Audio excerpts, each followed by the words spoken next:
मैं हमेशा एक बात कहती हूं, जब तक आप अपने भगवान की इज्जत नहीं करेंगे कोई और नहीं करेगा।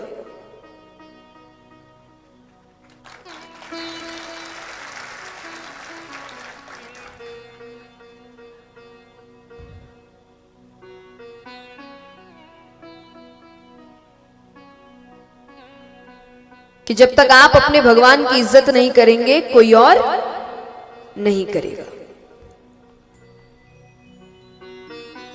आप अपने भगवान की लीलाओं का मजाक बनाते हैं, उनका प्रयोग गलत वाक्यों में करते हैं, तो आप किसी और को कैसे रोकेंगे? और मैं हमेशा एक बात कहती हूं कि जरूरी नहीं कि अगर आपको भी रोक करनी है तो लड़ाई झगड़ा ही करना है। ऐसी चीजों का हिस्सा बनना बंद कर दीजिए। मजाक बनता है क्योंकि आप हंसते हैं, आप हंसना बंद कर दीजिए, मजाक बनना बंद हो जाएगा। कि जिस दिन मान लीजिए आप 4-5 लोग भी खड़े और किसी व्यक्ति ने भगवान की किसी लीला के ऊपर मजाक, तो क्या सीधा सीधा कि ये मजाक नहीं था, भगवान की लीलाओं को मजाक में मत लो, मुझे हंसी नहीं आई, सिर्फ इतना कहना है। लेकिन हम हंसते हैं, हम भी मजाक बनाते हैं, हम भी इन शब्दों का प्रयोग गलत वाक्यों में करते हैं। तो जब तक आप अपनी चीज की इज्जत नहीं करेंगे बाहर वाला क्या करेगा?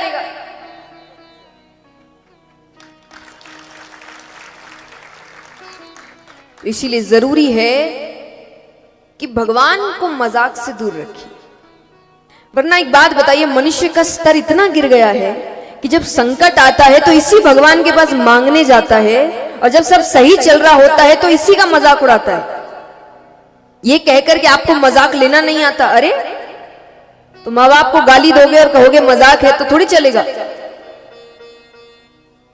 मजाक की भी एक सीमा होती है ना, लेकिन वो सीमा कौन तय करता है? आप तय करेंगे, क्योंकि भगवान आपके हैं ना। हमने हमेशा अपने माँ बाप से कहा है ना, माँ बाप से सुना होगा कि बाहर कभी भी गलत तरीके से बात नहीं करना चाहिए, अपने अपनों से भी नहीं करना चाहिए, माँ बाप को नहीं करना चाहिए, माँ बाप को बच्चों से नहीं। क्यों? क्योंकि जब तुम ही ऐसे करोगे तो बाहर वाले क्या करेंगे? सुना होगा, तुम अपनी घर की इज्जत नहीं करोगे तो बाहर वाले क्या करेंगे? तुम अपने माँ बाप की इज्जत नहीं करोगे तो बाहर वाले कैसे करेंगे? तो ये भगवान पर भी तो लागू होता है कि तुम अपने भगवान की इज्जत नहीं करोगे तो बाहर वाले कहां से करेंगे? उनको भी तो दिखना चाहिए ना कि जिनका भगवान है वो ही इज्जत नहीं कर रहे, तो फिर हमसे क्या उम्मीद रख रहे हो?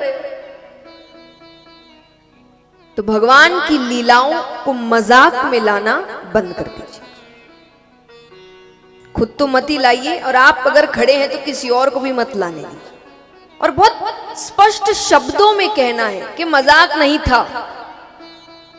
देखिए, मैं हमेशा एक बात कहती हूँ, दुकानदार सामान तभी तक रखता है अपनी दुकान में जब तक वो बिकता है।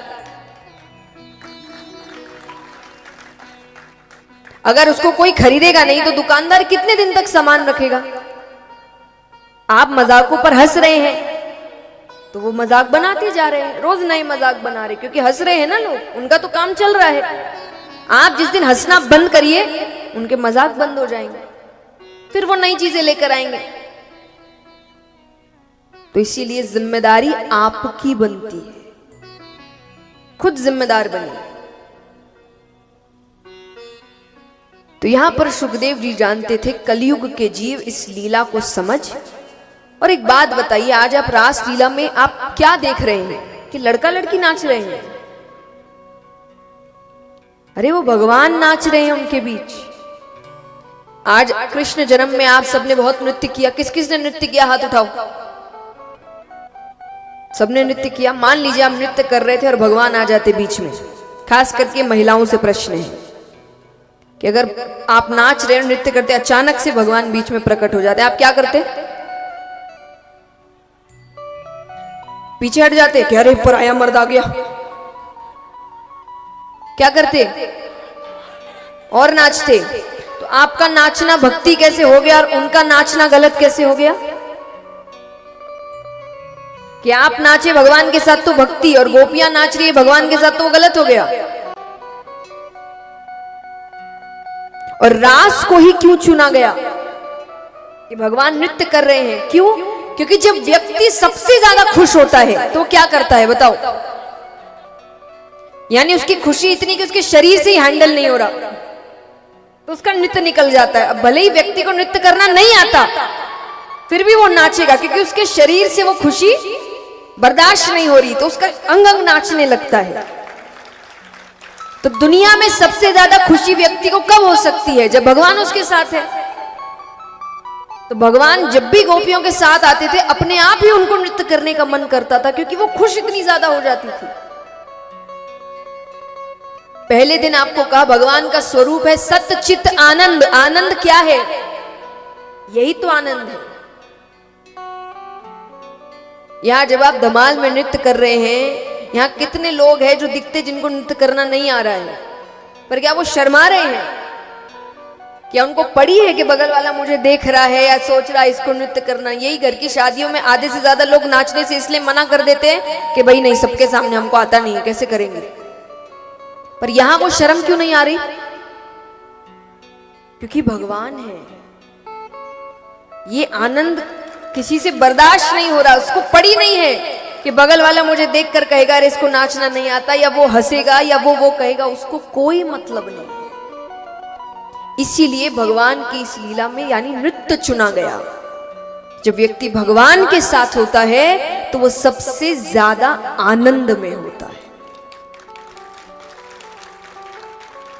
और फिर भी सोचिए, जबकि इस लीला में कहीं भी काम नहीं है, सुखदेव जी फिर भी कुछ कारण बता रहे हैं जिससे ये स्पष्ट हो जाए कि इस लीला में काम कहीं नहीं है। कि जब भगवान रास के लिए पहली बार जा रहे थे तब वहां पर कामदेव आते,